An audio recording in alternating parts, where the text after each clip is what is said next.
Bonjour, nous sommes en 2014 dans le site de l'Institut Docteur Angélique dans une série de vidéos de théologie mystique à l'école de Sainte Thérèse d'Avila.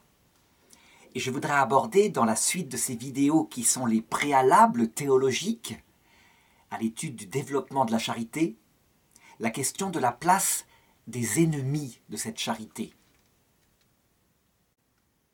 En effet, il est évident que la croissance de l'amour et d'un amour tout humble qui conduit à la vision béatifique ne se passe pas sans un combat. Et un combat qui se réalise contre trois réalités principalement. D'abord contre nous-mêmes et des forces qui sont en nous, qui sont complices du péché. Une loi que saint Paul discernait, une loi de la chair, et qui nous entraîne évidemment à autre chose que la foi, la charité et l'espérance.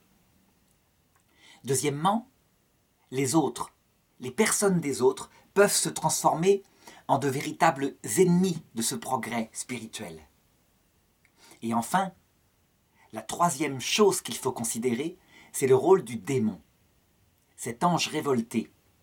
Et cette partie-là sera assez essentielle puisqu'il faut apprendre à discerner la juste place du démon sans lui donner trop d'importance et sans non plus négliger son rôle dans ce combat qui mène à la vie éternelle. Alors d'abord, la première chose qui se pose, c'est la raison de l'existence de ce combat. Pourquoi la vie spirituelle, tant qu'elle n'est pas stabilisée définitivement dans la vision béatifique, se passe dans un combat?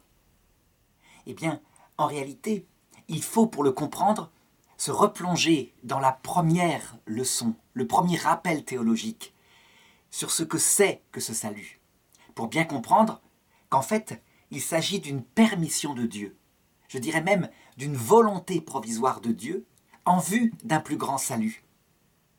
Et ça, c'est quelque chose d'essentiel, c'est même la lumière première qui doit éclairer un être humain lorsqu'il est confronté à des combats qui quelquefois le poussent jusqu'au désespoir. Ça peut aller très loin. Alors, certaines personnes pourront être choquées par ce que je viens de dire, mais non, il suffit d'être réaliste. Si les combats ne menaient pas, parfois, au désespoir, d'abord, il n'y aurait jamais de suicide. Or, il y en a. Deuxièmement, lorsqu'on voit le Christ lui-même à la croix, qui, au terme de sa souffrance, prononce la phrase « Mon Dieu, pourquoi m'as-tu abandonné ?» Son humanité sainte, qui vit dans une nuit totale de l'esprit, s'adresse au Père, parce qu'elle a une impression absolue de l'épreuve ultime que peut connaître un homme, à savoir le désespoir, l'impression que Dieu a abandonné. Eh bien, lorsqu'il prononce cette parole, il dit « tout est accompli ». Ça veut dire qu'il a souffert toutes les espèces de souffrances possibles. Il n'y en a pas d'autres, il n'y a pas de plus grande souffrance que ce désespoir, qu'il ne faut pas confondre évidemment avec un péché comme la désespérance. Ce désespoir est plutôt une épreuve, une souffrance ultime. Et donc, évidemment, comme dit le Christ, « Tu n'aurais aucun pouvoir sur moi s'il ne t'avait été donné d'en haut. » Il le dit à Pilate, à un moment donné, quand Pilate lui dit « Mais je peux te libérer. » Ça veut dire qu'en fait, le Christ place les choses exactement dans la perspective qu'il faut. Lorsque nous sommes confrontés à des combats contre nous-mêmes, contre le prochain, contre le démon, eh bien, la question première ne vient pas à accuser le démon ou le prochain, mais à poser la question à Dieu qui le permet, à savoir que le prochain n'aurait aucun pouvoir pour nous opprimer si Dieu ne le permettait pas. Et donc, la cause théologique, nous avertit le Christ, est à trouver dans l'amour de Dieu, parce qu'il est évident que Dieu ne fait pas ça par sadisme, ou pour nous écraser, quoi qu'en dise le démon, qui va tenter de nous convaincre de cela. Alors quelle est la raison profonde ? Eh bien la raison profonde, c'est non seulement l'amour, mais c'est surtout cette condition ultime de l'amour, absolument nécessaire pour voir Dieu, qui s'appelle la kénose. C'est pas une lutte pour une lutte, c'est pas cela. Sinon, Dieu vérifierait notre capacité à résister par nos propres forces dans ces combats. C'est une lutte qui mène, à un moment donné, à un écroulement de soi, lorsqu'elle est poussée jusqu'à la nuit de l'esprit, qu'on verra dans l'étude des 6e demeures, dans cette série de vidéos. Et donc, si l'homme, par ses luttes, obtient, à un moment donné, un écroulement, et donc avec cet écroulement, un cœur brisé, un esprit humilié, c'est ce que dit d'ailleurs Moïse à son peuple, dans le Deutéronome, dans ces luttes, parmi ces nations étrangères où tu seras comme abandonné, où tes yeux seront baissés, tes regards tremblants, tes mains hésitantes, je te donnerai un cœur brisé, un esprit humilié. Eh bien, l'explication de cela, de ces permissions de Dieu, c'est l'acquisition de la kénose. Personne ne peut voir Dieu sans mourir. Pourquoi personne ne peut voir Dieu sans mourir, non pas physiquement, mais mourir à soi-même? Parce que Dieu, dans son essence trinitaire, est dans une relation d'infinie kénose, d'une délicatesse telle que chacune des personnes dit que l'autre est plus grande que lui, alors qu'elles sont égales en nature. La kénose, c'est ça. C'est se mettre au-dessous de ce qu'on est réellement. C'est donc plus fort que l'humilité. Et la conséquence, c'est que si un homme veut voir Dieu face à face, et qu'il n'est pas lui-même dans ses conditions intérieures, il ne supporte pas. Son péché est toujours devant lui, il fuit la vision béatifique. Toute comparaison n'est pas raison, mais on peut comparer cela à la façon suivante. Imaginons un jeune homme qui tomberait amoureux d'une jeune fille qui se révèle être la Vierge Marie. Eh bien, s'il ne voit pas son âme, il peut croire qu'elle est comme les autres, qu'elle a des qualités, des défauts, elle est discrète, elle ne parle pas. Mais si tout d'un coup, par une forme de malédiction, il voit son âme, il voit ses pensées intérieures, il s'aperçoit qu'elle est absolument limpide, totalement donnée à l'amour, qu'elle n'a aucun retour sur elle-même, eh bien lui, en comparaison, ne pourra pas supporter de vivre avec elle. Parce qu'il n'est pas possible, comme disait Jésus, de donner des perles à un pourceau.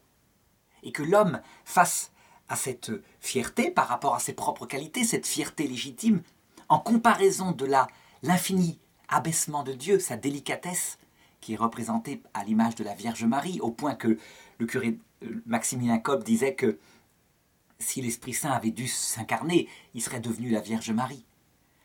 Eh bien, je dirais, face à cette vision, il est impossible de supporter, sauf si son cœur est lui-même tout petit, sans illusion sur soi, complètement abaissé.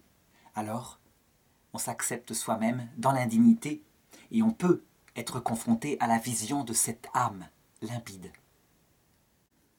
Et donc Dieu, à travers toute la vie qui est une purification, soit ascétique, ça veut dire par ça ses efforts, soit mystique, ça veut dire par une passivité qui subit, un être humain qui subit les épreuves, Dieu permet ces épreuves en vue de façonner dans l'homme un cœur brisé. Évidemment, notre sensibilité attirée par le péché a un autre but, elle, le plaisir.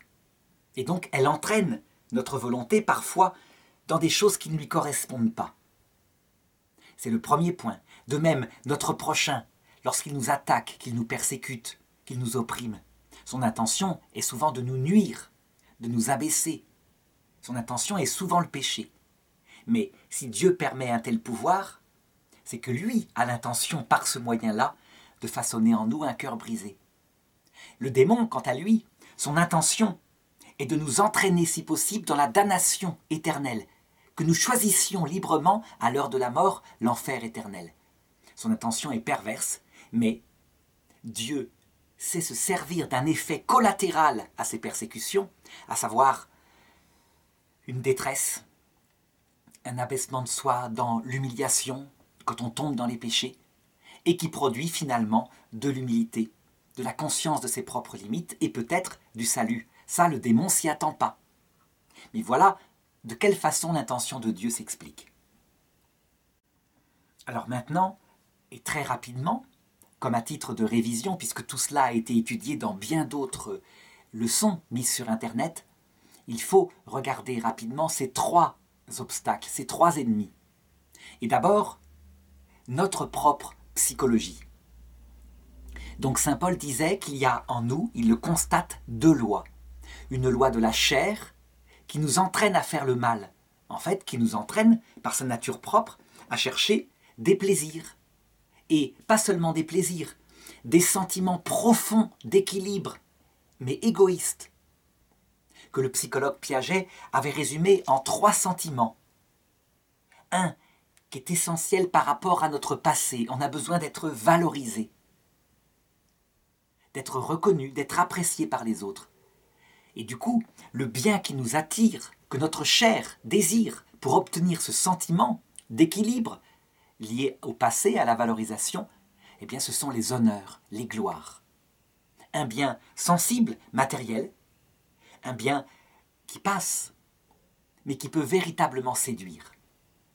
Deuxième sentiment par rapport à notre présent. On aime bien être autonome, libre, ne pas être complètement dépendant des autres. Ce sentiment-là, il indique notre propre puissance. Et curieusement, ce qui le donne le plus, ce sont les plaisirs. Quand on est bien dans sa peau, ou quand on a un plaisir intense, eh bien, on a besoin de personne, et surtout pas du prochain. Sauf si c'est le prochain qui donne ce plaisir. Par exemple, dans un amour à son début, un amour sentimental, on peut parfois aimer plus le plaisir sentimental que la personne qui le donne, et quand la pauvre ne donne plus de plaisir sentimental, on peut très bien la jeter, parce qu'elle n'est plus qu'un obstacle à sa propre autonomie. Elle devient quelqu'un qui réclame de la dépendance. Donc, c'est une loi de la chair de chercher son autonomie dans le plaisir. Et par rapport à notre futur, notre psychologie, elle adore un sentiment de sécurité, ne pas avoir peur du futur. C'est ce que Jésus décrit très bien dans la parabole du riche qui enterre son trésor ou qui crée un grenier où il met des quantités de blé. Et il se met au lit ce soir-là en disant « Ah, enfin je suis en sécurité, rien ne pourra m'arriver. » Eh bien, ce sentiment de sécurité, il est donné par l'argent en particulier, mais aussi les possessions. L'argent, il suffit de s'imaginer qu'on gagne maintenant 50 millions d'euros au loto. On aurait pendant quelques années un sentiment de totale sécurité, sentiment illusoire, parce que cet argent-là ne peut pas ajouter un jour à notre vie si elle se termine, à un moment donné, normalement, par la vieillesse. Cette loi de la chair qui est si forte en nous, eh bien, elle est à jamais présente en nous sur cette terre. Il ne faut pas se faire d'illusions. Lorsqu'on comprend intellectuellement que la gloire, les plaisirs matériels, les richesses matérielles ne donnent qu'une impression d'équilibre psychologique et qu'on se tourne vers quelque chose de plus grand, comme par exemple l'amour dans le mariage ou l'amour de Dieu, à travers les trois vertus théologales qui elles-mêmes donnent des sentiments d'équilibre. Donc par exemple, par rapport à, je dirais, la valorisation, c'est la vertu de charité qui la développe le plus fort. Parce que lorsqu'on aime son prochain, qu'on se dévoue, qu'on fait des pèlerinages pour Dieu, on a l'impression d'être quelqu'un de bien. Et donc on se valorise. Le sentiment d'autonomie, il peut être donné par la foi. Lorsqu'on comprend ce qu'on fait sur Terre, que notre intelligence est parfaitement éclairée, eh bien, les angoisses disparaissent. Et l'autonomie intellectuelle, et donc l'autonomie sur toute sa vie, peut être ressentie. Quant au sentiment de sécurité par rapport au futur, c'est la vertu d'espérance qui le donne, puisqu'on est certain qu'après la mort, on verra Dieu, qu'on verra le Christ qui nous apparaîtra. Donc, cette loi de la chair, il ne faut pas se faire d'illusions, elle est là tout le temps, y compris dans notre vie chrétienne, qu'on fait en grande partie pour s'équilibrer psychologiquement. Au point que, avec ricanement, les philosophes athées, en regardant les croyants, parlent d'un opium du peuple pour ce qui est de la religion. Ils n'ont pas tort. Ils ne disent pas une chose fausse. Le seul truc, c'est qu'ils réduisent la religion à une simple recherche égoïste de soi, alors qu'évidemment, au-delà de cela, il peut y avoir des véritables recherches généreuses. En tout cas, cette loi de la chair, elle est partout présente, elle est un ennemi en nous, Et je dirais que pour la vaincre, tout au long de cette croissance de la vie spirituelle, il y a plusieurs armes. La première arme, ce serait la connaissance de soi. Une connaissance de soi qui n'est pas une connaissance purement spéculative, mais une connaissance réaliste à travers ses propres péchés. Je veux dire par là que si, véritablement, on fait une démarche de lucidité sur sa vie, ce que j'ai dit tout de suite, l'égoïsme même dans notre vie chrétienne, et qu'on le fait honnêtement, en se posant devant Dieu tel qu'on est, eh bien, cet ennemi intérieur qui nous pousse à l'égoïsme devient, sans le vouloir, une source possible d'humilité, parce qu'on se reconnaît pécheur. Et donc, c'est pourquoi cette connaissance conduit à une deuxième arme qui s'appelle la démarche de repentir, à travers, par exemple, le sacrement de pénitence.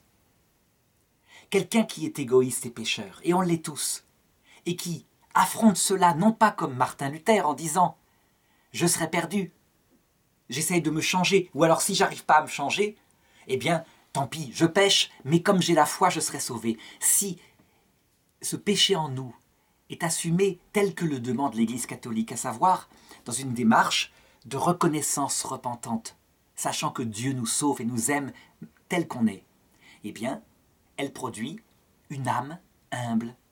Cet ennemi devient source d'humilité et parfois de kénose. D'autant plus que les lois dont j'ai parlé, eh bien, elles subsistent jusqu'à notre mort. Aucun pécheur n'a expérimenté de sa vie la disparition totale d'un péché, sauf quand il est très vieux et qu'il n'est plus capable. Mais les péchés dans la tête sont souvent les mêmes tout au long de notre vie. Celui qui, par exemple, a été très tenté par le vin dans sa jeunesse risque bien d'être dans la même perspective dans sa vieillesse. Et pareil pour les autres choses. Celui qui est très sensible au manque d'argent, la peur, l'insécurité, eh bien risque bien de mourir avec beaucoup d'économies. C'est normal, c'est logique en tout cas. Et donc, l'arme qui permet de transformer cette loi de la chair en une loi du salut, c'est la connaissance de soi et une démarche de repentir. Mais ce n'est pas tout. Il y a aussi, face à ces convoitises, l'arme du jeûne. En fait, toutes sortes de jeûnes, pas seulement le jeûne de nourriture, mais les sacrifices par rapport à ces choses qui nous tentent particulièrement, chacun selon son péché. Par exemple, un avare, s'il jeûne en faisant des dons, c'est un véritable jeûne, puisqu'il atteint sa propre soif d'argent. Mais quelqu'un qui est gourmand, effectivement, très porté sur la nourriture, lui, ça va peut-être être un jeûne de nourriture, sur des plaisirs particuliers. De même, l'homme dont la tentation première est la recherche de valorisation, de gloire, eh bien, si à un moment donné, il se fait oublier, il disparaît, il cache ses gestes de bonté, c'est une forme de jeûne. Ce jeûne-là, il a deux effets. Quand il est réussi, eh bien, il permet d'acquérir des vertus, donc de relativiser cette loi de la chair, ce qui est très important, surtout dans la jeunesse. Parce que la psychologie dans la jeunesse, elle est plus souple. Donc on peut combattre ses défauts dans l'adolescence beaucoup plus fort que quand on est un vieillard. Mais elle a un autre effet.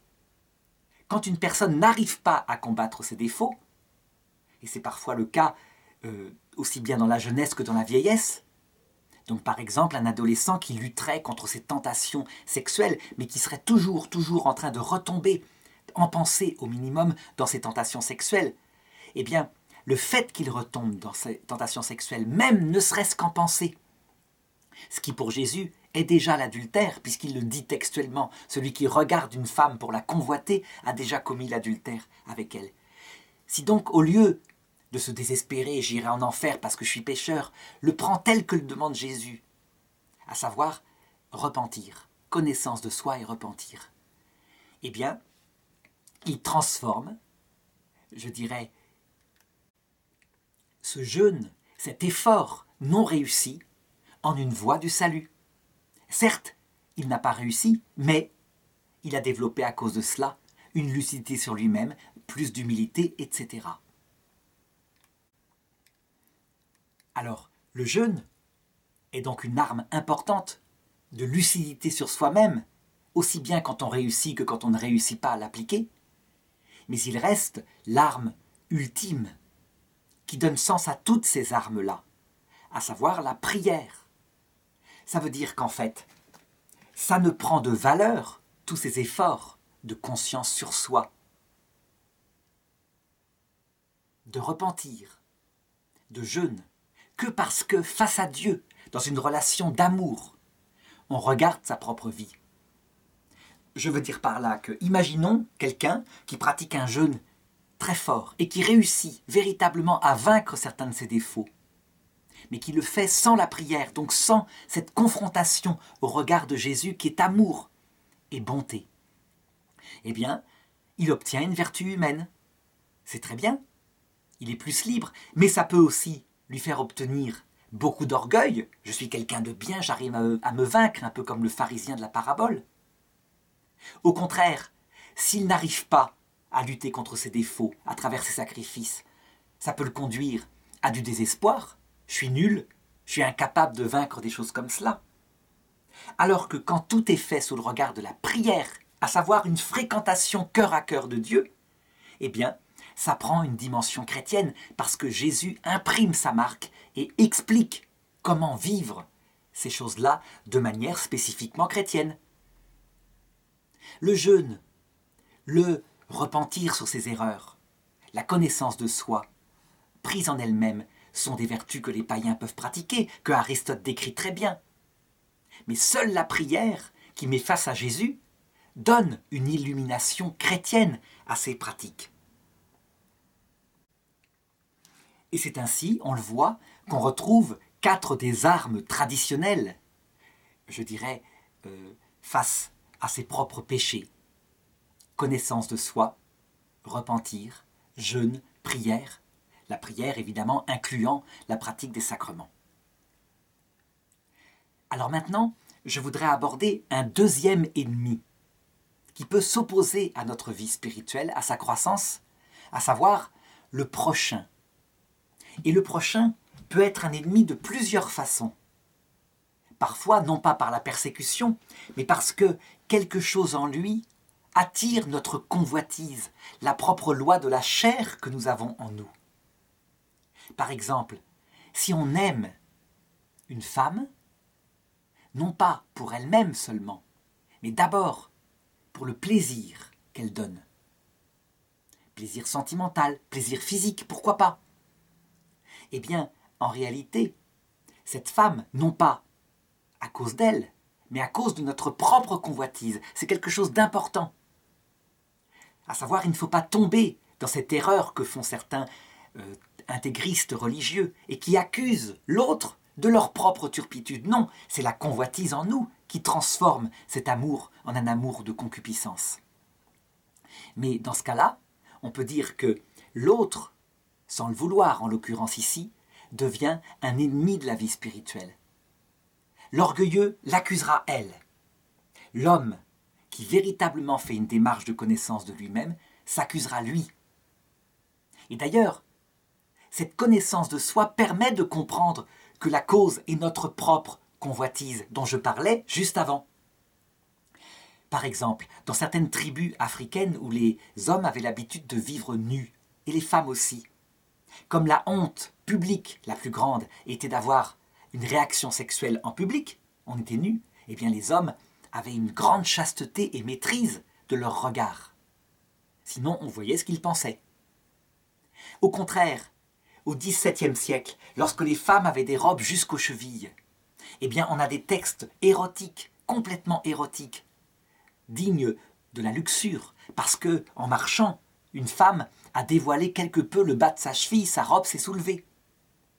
Ça montre bien qu'on aurait beau voiler complètement les femmes, les entourer, comme le font certains talibans islamiques, de voiles qui ne laissent voir que leurs yeux et de sacs à patates, eh bien la convoitise resterait en soi. Donc ne pas se tromper de danger.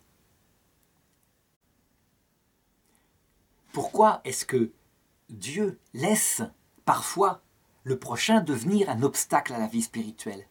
Eh bien, l'explication est la même que celle qui explique pourquoi, après le péché originel, il a voulu mettre en nous ces lois de la chair, qu'il aurait pu ne pas mettre.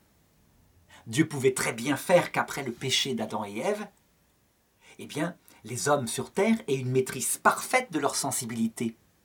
À savoir que Adam vit Ève qui était nue, dit la Bible, et qu'il n'aurait pas eu honte parce qu'il aurait continué de maîtriser parfaitement ses pensées et ses réactions physiques.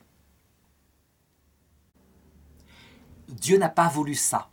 C'est donc Dieu qui a voulu mettre en nous le fomes peccati, le foyer de péché, comme dit saint Thomas d'Aquin, qui disparaîtra à l'heure de la mort, puisque là, il ne sera plus utile, l'heure de la mort étant celle où on se détermine en toute lucidité et maîtrise de soi pour l'éternité. Mais sur terre, ce foyer de péché est très utile. Si Dieu nous guérissait maintenant, il ne pourrait pas se fier à nous. Nous tomberions dans l'orgueil. Je suis quelqu'un de bien, j'ai les vertus, je n'ai pas besoin de Dieu. Et donc, tant que nous sommes en chemin sur la terre, il laisse ses faiblesses.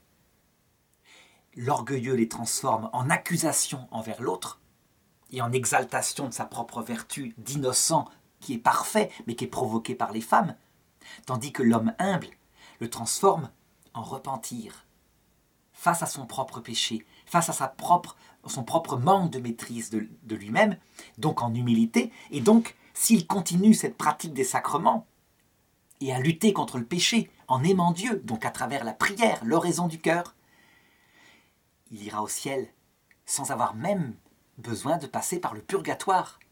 Il a acquis un cœur modeste, un cœur tout petit, un cœur sans illusion sur lui. Le prochain peut devenir un ennemi de notre vie spirituelle d'une autre façon, à travers des persécutions. Ça veut dire qu'il peut devenir un véritable ennemi de nos vies, qui s'acharne contre nous. Et là, dans ce cas-là, il y a une action, je dirais active. Il n'est pas seulement le tentateur passif qui n'y peut rien. Saint Paul, lorsqu'il regarde ses ennemis qui l'ont toute sa vie attaqué, dit quelque chose qui est très intéressant et qui permet, je dirais, de relativiser le rôle de cet ennemi humain. C'est dans l'Épître aux Éphésiens, chapitre 6, verset 12. Il dit ceci : « Souvenez-vous que nous n'avons pas à lutter contre des êtres de chair, mais contre les puissances, les principautés, les dominations de ce monde de ténèbres, contre les esprits qui habitent les espaces intermédiaires. » Il veut dire par là que, très souvent, quand un ennemi humain est contre nous, il faut avoir la lucidité de considérer que lui-même ne sait pas forcément complètement ce qu'il fait. Ils sont très rares, les êtres humains, qui maîtrisent parfaitement leurs actes, qui savent ce qu'ils font et qui savent que ce qu'ils font jusque dans les conséquences éternelles. La plupart du temps, ils sont eux-mêmes soumis aux lois de leur chair. Ils pratiquent le sadisme ou la gloire parce qu'ils écrasent quelqu'un de plus petit et que ça leur donne un sentiment de puissance. Ça, ce sont les esprits psychologiques qui sont en eux-mêmes. Et puis d'autre part, lorsqu'il y a un acharnement qui est très curieux, qui est exagéré, parfois ça vient donc de leur psychologie, mais parfois cela vient des esprits démoniaques dont je vais parler tout à l'heure et qui s'en servent comme instrument pour nous détruire.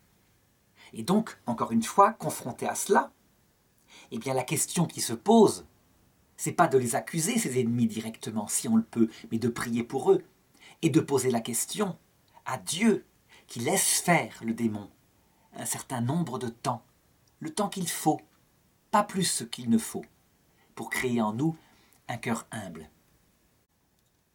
Alors pour bien comprendre à quel point, encore une fois, il ne faut pas haïr ses ennemis, mais il faut prier pour eux. L'amour des ennemis, ça ne consiste pas à leur faire des câlins. Ça consiste quelquefois à être loin d'eux, à ne même plus les fréquenter, mais à toujours prier pour leur salut, à vouloir leur bien ultime, qu'ils soient avec nous dans la vie éternelle. C'est un acte héroïque de prier pour un ennemi comme par exemple Hitler pendant la guerre ou Staline, qui massacrait des peuples entiers. Eh bien, pour bien montrer que c'est à Dieu lui-même, dont on ne peut pas douter que lui fait tout pour nous sauver, et par amour, qu'il faut s'adresser, le texte biblique raconte ceci. Quand Moïse sortit d'Égypte, Dieu dit « J'endurcirai le cœur du Pharaon et il ne te laissera pas sortir d'Égypte. » Et la Bible va jusqu'à dire « Dieu endurcit le cœur du Pharaon et il poursuivit Moïse jusque dans le passage du désert lorsqu'ils étaient sortis d'Égypte parce qu'il voulait tuer le peuple qui avait fui. » Dieu endurcit le cœur de Pharaon. Dieu ne le fait pas toujours de ses propres mains. Il le fait simplement parfois en laissant agir les démons, comme le montre le livre de Job. Dieu dit à Satan, tu peux tenter Job, mais jusqu'à ce niveau précis. Si tu touches à sa vie, là je t'en demanderai compte. Et donc Job, en conséquence, avec ce réalisme de l'époque, aurait pu agresser le démon, l'insulter, tu m'as fait du mal. Pas du tout. Sa prière remonte toujours à Dieu. Et bien de la même façon, je dirais que confronté à l'ennemi humain, quelqu'un qui nous persécuterait, la façon de lutter contre les tentations que peut causer en nous l'ennemi, nous transformer en quelqu'un qui veut se venger. Les pensées de vengeance, on sait ce que c'est quand quelqu'un nous veut vraiment du mal. Comment on médite le meurtre, le déshonneur, et comment on se dit, si les choses se retournent, je l'écraserai jusqu'au bout. Ça, c'est une tentation véritablement, pour le coup, du péché. Je dirais que lorsqu'elle reste en pensée, elle n'a pas de conséquences. Et là, il suffit de se repentir devant Dieu. Mais lorsqu'elle est appliquée en acte, de manière implacable, dans une vengeance parce que l'ennemi est devenu quelqu'un de faible, eh bien on peut dire que le combat de Lucifer, pour nous faire tomber à travers ses ennemis humains, a réussi. Il nous a transformés nous-mêmes en un ennemi implacable, aveugle, qui applique une vengeance et qui donc salissons notre âme par rapport à l'acquisition de l'amour et de l'humilité. Donc, quelle est la meilleure arme pour lutter tel que Dieu le veut contre ses ennemis humains? Eh bien, je dirais que la première, comme pour tout à l'heure, les ennemis intérieurs en nous, les passions, c'est la prière. La connaissance de Dieu, la connaissance de l'autre et la prière, qui permet d'avoir un regard contemplatif sur cet ennemi provisoire qui sera notre frère dans l'éternité, pour lequel on doit prier parce qu'on le chérira dans l'éternité. Il ne sera plus le même homme. Lui-même aura appris, en regardant ce qu'il a fait souffrir, l'humilité. Et il aura appris au purgatoire à se comporter modestement. Donc, un jour, il deviendra l'ami. Et on ne se souviendra plus de ce qu'il a fait pendant le passage de la vie, qui ressemble un petit peu, toute proportion gardée, à ces ennemis que nous avions quand nous avions 6 ans. Cet ennemi mortel qui nous avait volé un bonbon. Qui peut lui en vouloir maintenant que nous sommes adultes? Eh bien, un jour au ciel, cet ennemi, durant la vie terrestre d'adulte, sera exactement dans la même situation. On n'aura plus envie de lui vouloir. On était dans la situation de la terre, absolument dans l'ignorance, soumis à nos passions, et lui aussi, à ses propres convoitises. Et Dieu, à travers ses permissions, a permis évidemment un plus grand salut pour celui qui s'est repenti. Donc la prière est l'arme fondamentale puisqu'elle est la fréquentation cœur à cœur de Dieu.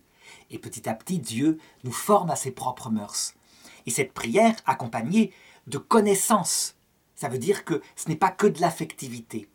Il y a véritablement un essai de compréhension des mystères de Dieu à travers le fait qu'on fait une prière théologique. On cherche à connaître qui est Dieu, ce qu'il nous veut et pourquoi il permet toutes ces choses-là. La deuxième arme contre cet ennemi humain, je pense, puisque comme il nous persécute, il attire naturellement en nous le sentiment, le désir d'une vengeance, eh bien, accompagné de cette prière, c'est la méditation d'une vengeance d'amour, et non pas d'une vengeance de haine. À savoir que, tôt ou tard, d'une façon ou d'une autre, souvent à l'heure de la mort, lorsque cet ennemi lui-même sera dans le passage. Qu'y a-t-il comme plus belle vengeance que de l'accueillir en lui montrant qu'on lui pardonne, qu'on est prêt à lui pardonner plutôt, en l'accueillant, en lui montrant tout l'amour, toute la prière qu'on a eue pour lui. Attention, je mêle ici à un sentiment de vengeance une pratique sainte. Mais après tout, c'est déjà un progrès par rapport à la vengeance qui consiste à vouloir l'écraser un jour de notre implacable dureté. Eh bien, cette deuxième arme s'appelle la miséricorde, la charité fraternelle face à un frère qui lui-même a de la misère. À son sommet, évidemment, il ne s'agit plus de méditer une vengeance d'amour, mais vraiment de l'aimer. Comme dit saint Paul, et c'est le sommet de la charité fraternelle, je préférerais être moi-même séparé de Dieu pour que mes frères qui me persécutent soient eux-mêmes unis à Dieu. Lui, saint Paul, là, n'a aucune idée du plaisir d'une revanche particulière, donc c'est une étape plus parfaite de la charité fraternelle. Alors enfin, et pour terminer cette vidéo, je voudrais voir la troisième sorte d'ennemi qui s'attaque à notre vie spirituelle et qui s'appelle le démon. Le pape François en parle beaucoup. Ça a été même, je dirais, l'une de ses premières paroles dans son pontificat en 2014, je crois, ou 2013. Le démon est une réalité. C'est un être réel, c'est pas simplement le symbole de nos propres pulsions ou de l'ennemi humain quand il est méchant. La foi catholique affirme que ce sont des personnes créées par Dieu au début du monde et qui se sont révoltées contre Dieu. Saint Pierre a même un texte extrêmement fort pour mettre en garde dans la vie spirituelle en disant « Soyez en garde, frères, le démon, tel une bête tapie, est là, qui attend pour dévorer vos âmes à la moindre occasion. » Alors le problème du démon, de cet ange révolté, c'est qu'il est caché. Et donc, en théologie, et toujours pareil, en vue d'une vie spirituelle qui soit plus équilibrée, eh bien, il faut le situer à sa juste place, sans lui donner trop d'importance, et sans, comme le font certains, négliger ou même faire disparaître son importance. Et pour cela, eh bien, il faut se mettre à l'école de l'Église catholique, de ses dogmes, pour bien comprendre qui est le démon, quel est l'objet de sa révolte. Les démons sont des créatures qui n'ont pas de corps, ce sont des créatures purement spirituelles. Les musulmans ajoutent qu'il y a des démons, qu'ils appellent les djinns, les génies en français, et qui, eux, ont un corps psychique. C'est une possibilité. Les catholiques n'ont pas reçu de révélation là-dessus. En tout cas, pour les catholiques, il existe un monde en dehors de la terre, créé par Dieu au début, en même temps que la matière. Ces anges-là avaient le même appel que nous. Ils étaient créés pour voir Dieu face à face. Et comme nous, ils devaient acquérir certaines qualités intérieures, sinon ils n'auraient pas pu voir Dieu. Les mêmes qualités, d'ailleurs, c'est le même évangile qui leur a été prêché, à savoir que pour voir Dieu, ce qu'ils désirent au-dessus de tout, pour eux purs esprits, la vision de Dieu, je dirais, c'est le sommet de ce qu'ils peuvent convoiter, puisqu'ils voient la cause intellectuelle de tout, eux qui sont des intellects purs. Il n'était pas question qu'ils voient Dieu par simple convoitise de leur intelligence. Il leur fut révélé qu'ils ne pourraient voir Dieu que parce qu'ils l'aimeraient de tout leur cœur, de toute leur âme, de toute leur force. Et il leur fut révélé que cet amour devait être gratuit. Je dirais pas d'une gratuité totale, puisque les anges eux-mêmes ne sont pas comme Dieu, dans la capacité d'aimer sans recevoir rien en retour, mais dans une gratuité d'intention, pour Dieu lui-même. Il leur fut révélé, d'autre part, outre cet amour de charité, réciproque si nécessaire, que personne ne pouvait voir Dieu sans mourir à soi-même, sans devenir tout humble. Et l'épreuve qui manifesta, l'épreuve concrète qui devait manifester à quel point ils acceptaient cette condition de Dieu, dont ils ne comprenaient pas encore la raison, puisqu'ils n'avaient pas encore vu Dieu. Cette épreuve fut leur participation non seulement à la création du corps de l'homme, à son organisation chimique, physique, à travers l'évolution, mais surtout le fait qu'ils devraient être le gardien de l'homme et de la femme qui un jour seraient créés, le gardien pour les emmener eux-mêmes à la vision béatifique. Aussitôt, dès cette première révélation qui prit un instant juste après leur création, eh bien les anges, qui sont suprêmement intelligents, comprirent le défi, à savoir que les hommes, et surtout les femmes, dont la psychologie et le corps étaient portés davantage qu'eux à l'humilité, parce que moins sublimement intelligents qu'eux. Et surtout les femmes, parce que, donnant la vie, eh bien, elles seraient portées à l'amour, un amour, quelquefois jusqu'à la non-compréhension de leur enfant, pour qu'ils vivent, et tant pis si elles mourraient. Les démons, ou plutôt les anges, tous les anges comprirent aussitôt que si l'homme et la femme étaient moins parfaits du côté de l'intellect, du côté de l'humilité et de l'amour, ils les dépasseraient. Un ange ne peut pas donner sa vie. Tout ce que peut faire un ange, c'est accepter une volonté de Dieu au-delà de sa compréhension logique. C'est déjà pour lui une terrible kénose, un abaissement de soi, puisqu'un intellect pur a besoin de comprendre. Mais l'homme et la femme, eux, pourraient donner leur vie et aimer jusqu'à l'absolu. La conséquence de cela, c'est que si la vision béatifique était donnée non pas en proportion de l'intelligence de chacun, mais de son humilité et de son amour, alors il y aurait des hommes, et surtout des femmes, qui seraient plus grands qu'eux dans l'éternité, qui seraient leur reine et leur roi, parce que, étant plus proches de Dieu, certains anges se soumirent immédiatement en disant « Dieu sait ce qu'il fait, nous obéissons, nous servons », et en particulier Saint Michel, un petit archange. Et certains anges se révoltèrent, mais d'une révolte très noble, semblable à la révolte d'un dragon dressé dans sa dignité, et dirent à Dieu « Nous ne servirons pas, non pas par haine de toi. Nous voulons te voir face à face, c'est évident, mais par une défense logique de ton propre honneur. C'est n'importe quoi, tu ne peux pas t'abaisser à livrer la royauté sur l'univers que nous allons aider à construire pour toi, à des petits êtres stupides comme les hommes et surtout les femmes. » Ces démons firent croire qu'ils le faisaient par amour de Dieu, et Saint Michel Archange, par une simple parole qu'on compare à une épée qui dit la vérité, donc qui tranche dans le mensonge, leur révéla la vérité. En fait, c'est votre place de premier que vous voulez garder. Qui est comme Dieu pour que vous prétendiez être plus intelligent que Dieu? Qui est comme Dieu en hébreu? Michael, Michel, Saint Michel, Archange.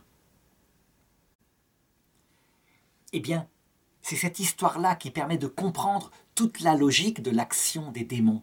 Peut-être un tiers d'entre eux, dit la Bible, c'est peut-être symbolique, peu importe, ils sont nombreux. En tout cas, de comprendre leur combat. Leur combat a deux finalités. Premièrement, faire échouer le plan de Dieu.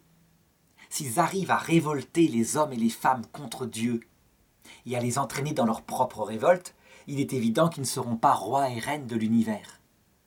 Mais ce n'est pas tout. Il y a un espoir constructif, on peut dire, dans la lutte du démon contre les hommes et les femmes.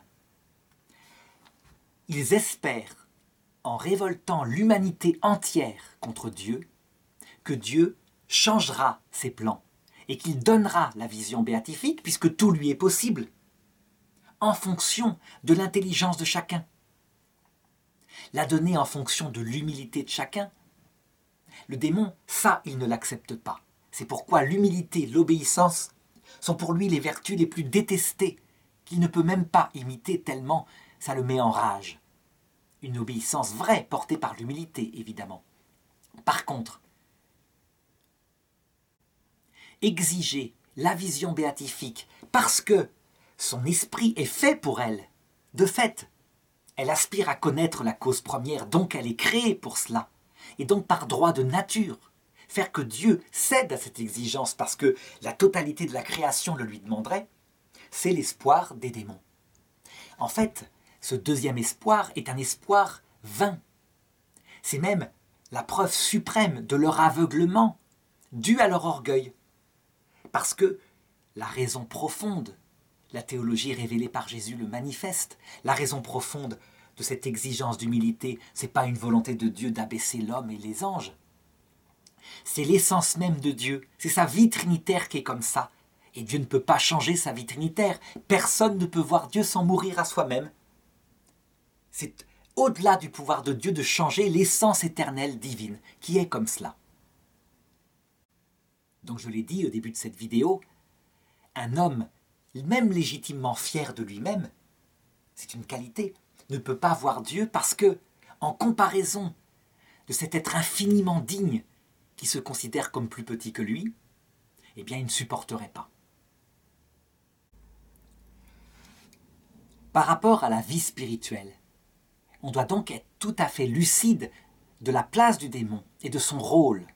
Il est là, il est tapis, et dès qu'il voit quelqu'un qui développe un encouragement à de l'humilité, ou une religion qui encourage à cela, et encore pire, à de la kénose, à de l'abaissement de soi au-dessous de soi, évidemment, il en fait un ennemi.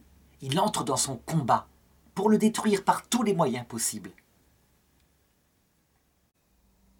Je discutais récemment avec des musulmans qui me disaient « Mais l'islam est la religion la plus persécutée du monde. Elle est dénigrée partout dans les médias.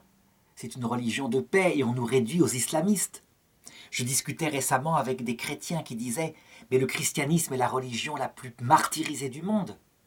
On réduit l'histoire de l'Église au péché de ceux qui ont été fanatiques à la Renaissance. Toutes les guerres sont quasiment dues aux chrétiens. » On pourrait se dire, mais quelle est la religion la plus persécutée du monde? Est-ce que ce n'est pas le bouddhisme tibétain, détruit, ravagé par l'athéisme marxiste, leurs temples exterminés, leurs moines dispersés? En réalité, tout ce qui porte d'une façon ou d'une autre un appel à l'humilité est attaqué par cet ange qui a un véritable plan de destruction. Pour le coup, il faut comprendre son mystère et comprendre pourquoi il s'attaque particulièrement à cette vertu avec ce que j'ai dit précédemment. Et il s'attaque avec intelligence et de toutes les manières possibles. Lui n'est pas soumis à la chair, il n'est pas passager, et donc il peut parfaitement connaître au cours de l'histoire la psychologie des hommes et les prendre par le péché où ils sont le plus facilement accessibles. Pour l'islam, qui a un ADN de combat contre une injustice, combat par l'épée de fer, eh bien il est évident que la tentation du démon sera le fanatisme de l'épée. Pour le christianisme, qui a un ADN d'humilité, de prédication d'un amour jusqu'à l'oubli de soi, eh bien il est évident qu'il le tentera par une sorte d'exaltation, d'une tolérance absolue, et pas tolérance seulement vis-à-vis des personnes, tolérance vis-à-vis du péché. Après tout, chacun fait comme il veut, il faut être bon, il faut pardonner. Bref, partout où il y a une possibilité de déviation, il la suscitera. Mais particulièrement par rapport à cette vertu qui l'a fait trébucher, la kénose, l'humilité disons, cette toute humilité qui s'appelle la kénose. Il le fera d'abord en nous, en appuyant sur notre propre foyer de péché dont je parlais tout à l'heure, et en faisant que cette vertu-là, on aura tendance à la mépriser. Il préférera parfois exalter la charité pour que se développe insensiblement à travers nos exercices de charité de l'orgueil. Mais s'il voit une charité accompagnée d'humilité, alors il attaquera beaucoup plus fort. C'est ce qu'avait raconté le curé d'Ars. Le curé d'Ars est un homme qui aime profondément ses paroissiens, qui les confesse à longueur de journée, mais qui parallèlement se considère comme nul, non avenu, pas digne d'être prêtre. Il a donc les deux vertus qu'il déteste le plus, l'amour uni à l'humilité. Alors il va l'attaquer de tous les moyens possibles, en transformant son humilité en désespoir, le curé d'Ars essaiera de filer de sa paroisse, d'aller se mettre dans un monastère. Et puis parce qu'il n'y arrive pas, eh bien, il se mettra à l'attaquer par des bruits dans sa maison, des coups, des hurlements, des ricanements. Ça veut dire que là, quand arrive auprès d'un mystique ce genre de phénomène, c'est que le démon n'a plus grand-chose à faire, qu'il a été vaincu de toutes les manières possibles. Le démon va aussi attaquer à travers le prochain. Je parlais tout à l'heure du prochain qui pouvait se transformer en un ennemi contre nous-mêmes et nous tenter du coup de vengeance face au mal qu'il nous fait. Et bien parfois, certains prochains très saints, des supérieurs de monastères, des directeurs d'école, n'importe qui se comporte bien habituellement, va tout d'un coup perdre pied, perdre sa lucidité et se mettre à attaquer profondément, alors que ce n'est pas logique, que ces attaques n'ont pas de cohérence. Parfois, lorsqu'il s'agit de quelqu'un qui s'efforce de combattre pour l'acquisition de l'humilité et de la vie spirituelle, on peut discerner une place cachée du démon qui a insensiblement pris possession de l'intelligence de l'ennemi. Et l'ennemi n'en est absolument pas lucide, donc il n'est pas coupable. D'où l'intérêt, dit saint Paul, de savoir, dans l'Épître aux Éphésiens, qu'on ne combat pas des êtres de chair. Ce n'est pas le supérieur du couvent lui-même, qui par exemple persécute Bernadette de Lourdes, mais c'est le démon caché derrière, qui ne supporte pas son humilité et qui donc détourne l'esprit du supérieur. Le supérieur, selon qu'il se laisse aller à cela, eh bien il paiera ses propres péchés. Mais selon qu'il est influencé par le démon qui l'énerve contre cette personne humble, eh bien il n'est pas coupable. Donc ça ne sert à rien de l'attaquer lui. Alors après avoir décrit donc cette place du démon, il faut maintenant, et c'est important, considérer quelle est l'importance qu'il a dans les ennemis qui nous attaquent durant notre vie spirituelle. Eh bien, je dirais que le démon a une importance relative. Ça veut dire qu'il ne faut pas le voir partout. Et pour bien le comprendre, saint Cassien, un des fondateurs du monachisme occidental, un moine originaire d'Égypte, a une parabole qui illustre bien les choses, que je raconte souvent. Un jour, en rêve, il se promène auprès de la grande ville, Alexandrie. Et il voit les gens dans les rues qui achètent, qui vendent au marché. Et pas un seul démon auprès d'eux. Il sort de la ville, il franchit les remparts, et là, il voit, assis au soleil, un gros démon bien gras qui faisait la sieste. Alors il s'éloigne dans le désert et il tombe sur un ermite, tout seul, un pauvre ermite qui s'efforce de chercher Dieu. Et là, il constate qu'il prie comme il peut, pris de plein de distractions, et qu'il est entouré de millions de démons qui le tentent de toutes les façons possibles, des démons sous forme de femmes nues, des démons sous forme d'argent, de plaisir, de repos, toutes sortes de choses. Il s'étonne, il retourne auprès de la ville, il va voir le démon qui fait la sieste et qui est gras et ventripotent. Il le réveille, il lui dit « Mais comment se fait-il qu'ils sont des millions auprès du moine et qu'il n'y a personne dans la ville ?» Et le démon de lui répondre « Pas besoin d'aller dans la ville, ils se tentent entre eux, c'est bien suffisant. »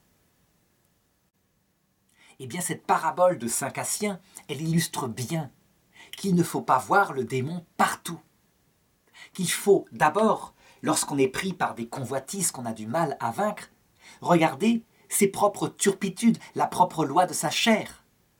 Très souvent, on n'arrive pas à vaincre les choses, soit parce que dans l'enfance, il y a eu un manque de structuration des parents, donc la psychologie n'a pas été mise au service de la vie spirituelle comme il le fallait, et parfois simplement parce que nous-mêmes, nous nous sommes livrés à des péchés capitaux qui ont fini par devenir une habitude en nous qu'on a du mal à vaincre. L'homme qui se met en colère, puis en colère encore, et en colère encore, développe en lui une capacité de colère qu'il n'arrivera plus à contrôler. Et donc il faudra bien qu'une ascèse, à l'inverse, du calme, l'apprentissage de ne pas se mettre en colère, vainque cette chose-là. Et le démon n'y est pour rien. Simplement la psychologie humaine. Pareil pour nos ennemis. Ils ne sont pas toujours motivés par le démon. Parfois, ça paraît curieux. surtout quand il s'attaque à quelque chose de saint qui vient de Dieu. Par exemple, l'attaque d'Hitler contre le peuple juif est une attaque absolument sans raison, mystérieuse, liée à une théorie du complot qu'il a développée dans sa tête. Et il a réalisé une prophétie concernant ce pauvre peuple prophète qui témoigne par sa vie entière, en bien ou en mal, pour le meilleur et pour le pire, du chemin qui conduit à Dieu. Donc là, certainement, le démon était présent. Et le pape Pie XII avait même dit qu'il pensait qu'Hitler était possédé par un démon. Il l'avait même exorcisé de loin, par précaution, pour voir ce que ça donnerait. Et puis évidemment, Hitler étant lucide dans ses choix, ça n'avait pas eu d'effet. Hitler était loin d'être une simple victime. Donc l'ennemi humain a ses propres torts. Le démon, on peut dire qu'il ne possède complètement quelqu'un que lorsque cette personne est absolument non maîtresse d'elle-même. Par exemple, prise par un énervement, un agacement vis-à-vis d'une personne sainte qu'elle ne contrôle pas. C'est ce que subit par exemple saint Maximilien Kolbe au début de sa vie religieuse. Sa piété énervait ses confrères religieux. Vraiment, ils le détestaient. C'était pour eux comme si sa présence particulièrement sainte, et eux étaient moins saints, avaient besoin de se détendre, etc., était pour eux un rappel de leurs propres péchés. Au lieu de les énerver, ça aurait dû les motiver à être davantage saints. Et puis, d'autre part, à se considérer eux-mêmes comme étant de pauvres pécheurs. Eh bien non, il est possible que cet énervement soit parfois suscité par le démon, mais parfois c'est simplement par notre propre orgueil qui s'estime pas assez bien pour quelqu'un qui devant nous montre une grande sainteté. Alors donc, s'il ne faut pas donner trop de place au démon, ça serait un excès. À l'inverse, il ne faut pas négliger sa place. Il est présent. Et donc, il faut se poser la question maintenant d'exactement comment discerner sa présence. Eh bien, je dirais que, d'abord, sa présence agit à travers 3 actions. La première et la plus commune, c'est simplement la tentation. Ça veut dire que lorsqu'il considère qu'une personne essaye de faire le bien, et ça ne concerne pas seulement les chrétiens, une personne païenne essaye d'être fidèle à son conjoint, héroïquement, malgré les fautes de son conjoint, eh bien, il va apporter la tentation. Parfois, il laisse faire le hasard, et ça suffit bien. Mais d'autres fois, il l'apporte, par exemple, en amenant un consolateur auprès de cette femme, mettons, et elle va être tentée, parce qu'il est gentil, parce qu'il s'occupe d'elle, eh bien, de quitter son mari, de tromper son mari. La tentation, il ne faut pas toujours l'attribuer au démon. Comme je l'ai dit tout à l'heure, elle vient d'abord de notre propre convoitise, des hasards de la vie et des rencontres. C'est le cas de la grande cité Alexandrie avec le moine Cassien. Mais lorsqu'on a affaire à une personne qui s'efforce héroïquement d'aimer et d'être humble, alors là, on peut dire que la place du démon va être discernable parfois. Des séries de coïncidences trop frappantes pour être dues au hasard, des persécutions particulièrement fortes qui s'acharnent. Donc diverses choses comme ça qui montrent que le démon a repéré un ennemi particulier. Ces choses-là peuvent indiquer qu'il y a la présence du démon qui provoque la tentation. Donc cela touche en premier les personnes qui s'efforcent d'aimer malgré des obstacles terribles et d'être humbles. Pour les autres personnes, les personnes habituelles, comme je l'ai dit tout à l'heure, très souvent les tentations viennent de soi-même et de la vie. Si cette personne particulièrement sainte, d'une sainteté chrétienne ou d'une justice humaine, résiste, s'obstine à aimer et à rester humble, alors il pourra y avoir une deuxième étape qu'on appelle l'obsession. L'obsession, ce sont des tentations plus que fortes. Ça ressemble en psychologie à ce qu'on appelle habituellement une névrose. Ça veut dire que la personne peut être prise par une passion qu'elle n'arrive pas à contrôler, qui l'empêche d'être heureuse, qui lui provoque même quelquefois un mauvais comportement par rapport à celui qu'elle aime. Les obsessions, qu'on appelle en psychologie des névroses, ont parfois une cause psychologique. Mais parfois, lorsqu'il s'agit d'une personne particulièrement sainte, le démon en est la cause directe. Il s'efforce de désespérer la personne par ses propres chutes permanentes, par son manque de contrôle par rapport à cette passion qui prend toute sa vie. Je parlais tout à l'heure du curé d'Ars, Saint Jean-Marie Vianney, avec ses obsessions de désespoir, cette obsession de sa perpétuelle indignité. C'était trop fort, c'est trop violent. Normalement, ça aurait dû le conduire à une simple attitude de repentir, mais lui laisser sa joie. Eh bien non, le démon l'attaquait par sa faiblesse, en le conduisant à un désespoir permanent. N'étant arrivé à rien, je dirais même que le curé d'Ars arrive à retourner ce désespoir en plus d'humilité, alors les obsessions peuvent devenir extérieures. Et c'est ce que le curé d'Ars voit se réaliser dans sa maison, des bruits, des coups. À un moment donné, il pense que c'est des voisins qui l'attaquent. C'est en plein hiver, il neige. Il fait donc venir quelqu'un, un ami, avec un fusil non chargé pour faire peur. Les bruits recommencent, il se précipite dehors et il constate qu'il n'y a pas de trace de pas nulle part. Alors il renvoie cet ami. Il lui dit « Ah ça va, j'ai compris, c'est pas dangereux, ce n'est que le grappin. » Le démon qui, dans sa rage, évidemment, cognait dans le presbytère où le curé d'Ars habitait. La troisième forme et ultime d'attaque du démon, c'est ce qu'on appelle la possession. Et dans le cadre de la théologie mystique, qui regarde lorsque ça arrive à des personnes particulièrement saintes, parce qu'il y a des cas de possession qui peuvent frapper n'importe qui, quelqu'un qui a reçu un sort, quelqu'un qui a pratiqué imprudemment le spiritisme. Mais là, je regarde quand ça touche une personne qui veut développer son amour et son humilité. Eh bien, la possession, c'est, on pourrait dire, l'arme du désespoir du démon. C'est quand il prend possession du corps de la personne qui semble folle, comme pris par ce qu'on appelle en psychologie une psychose. Donc elle ne maîtrise plus son être et il l'emmène à faire des bêtises matériellement. Je pense par exemple à Sainte Mariam Bawardi, une petite carmélite, morte au début du XXe siècle, qui était sous vœu d'obéissance et qui, pris par une possession venant du démon, sortait en dehors de la clôture, donc en désobéissance. Mais évidemment, son père spirituel qui discernait son âme se rendait compte que ça ne venait pas de sa liberté, donc que ce n'était pas un acte de désobéissance, mais une apparence d'obéissance, afin, évidemment, de la désespérer davantage, de la faire tomber, par exemple, dans un sentiment de culpabilité. Alors il reste à savoir maintenant, puisque ce démon a un rôle important qui est laissé par Dieu, comment lutter contre lui dans une vie spirituelle qui se développe.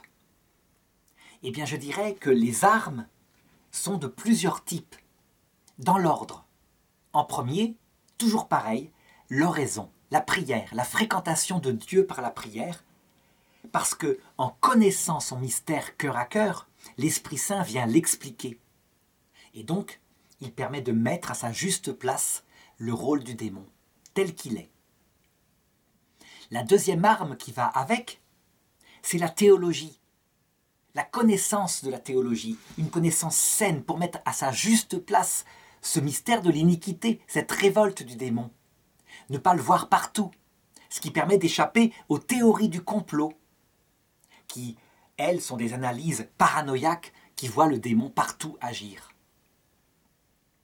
Je dirais que, en réalité, la fréquentation de Dieu par la prière donne une vision mystique des permissions de Dieu qui laisse le démon agir, et qu'une théologie saine, à la mode de saint Thomas d'Aquin, donc fondée sur le réalisme, le bon sens qui regarde la nature humaine, eh bien elle met les pieds sur terre.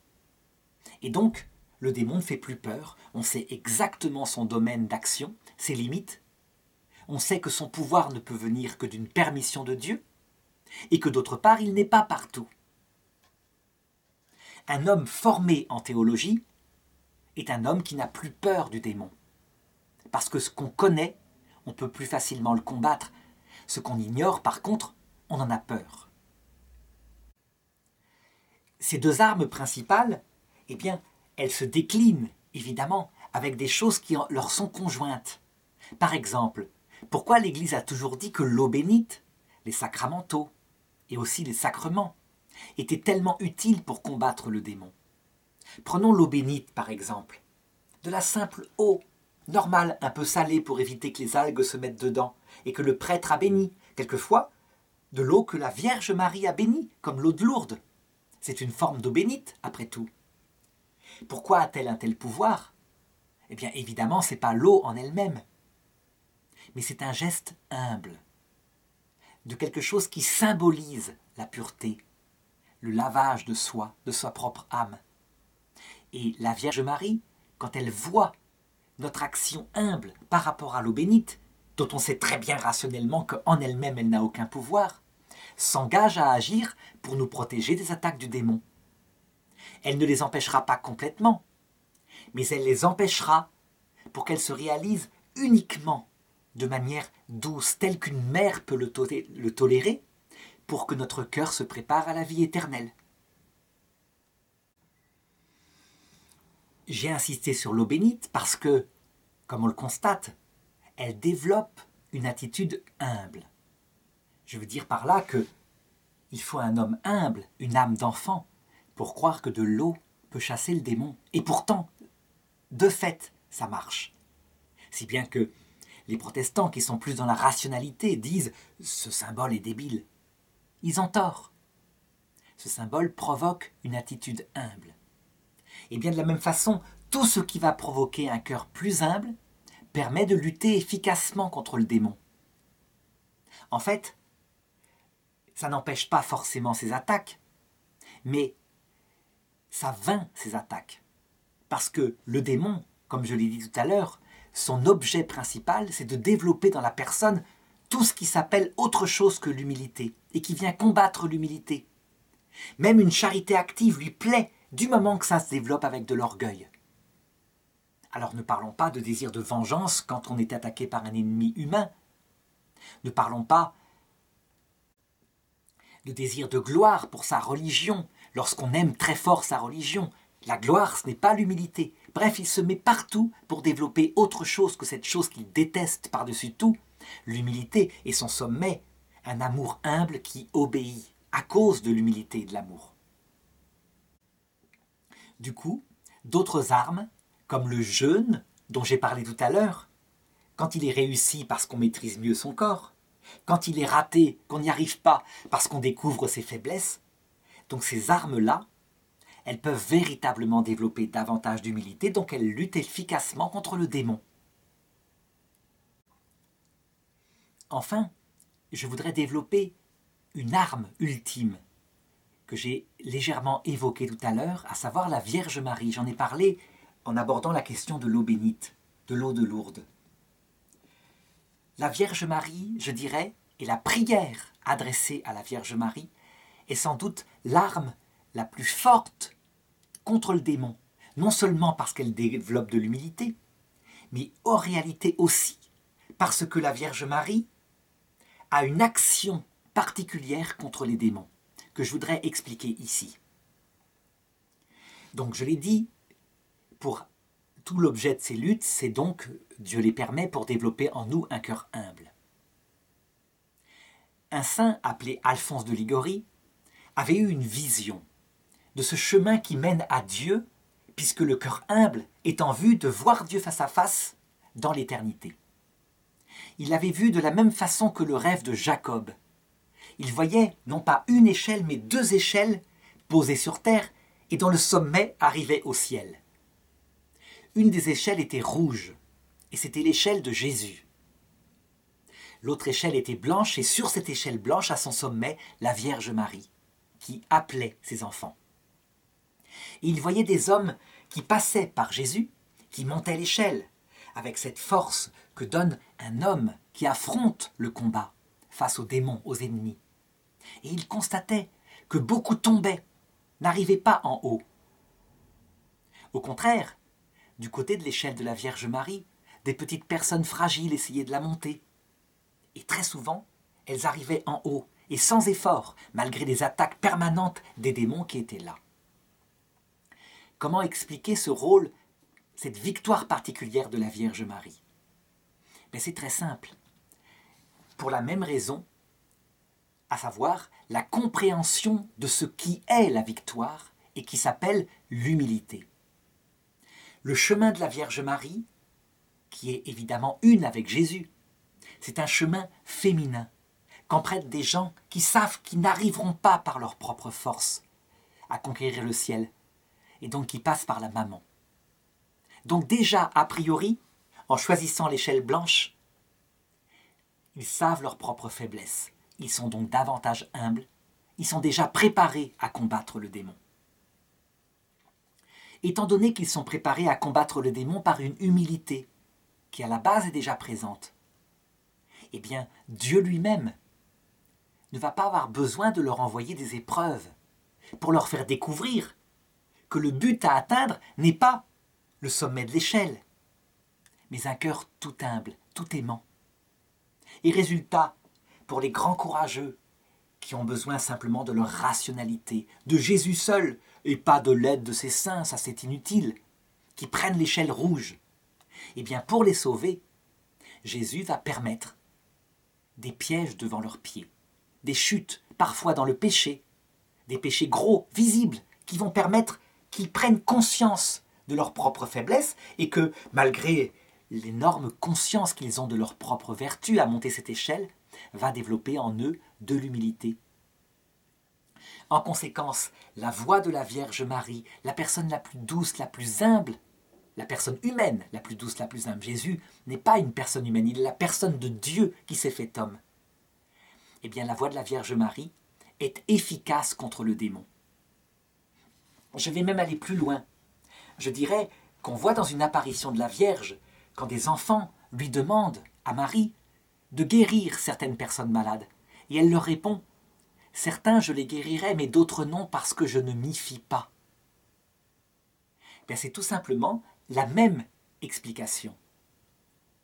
Toutes les épreuves envoyées par le ciel, les épreuves à l'intérieur de soi, ses propres tentations, les ennemis extérieurs, les démons, sont permis par Dieu et donc par celle qui travaille avec Dieu, la Vierge Marie, les saints, les anges, pour façonner en nous un cœur humble.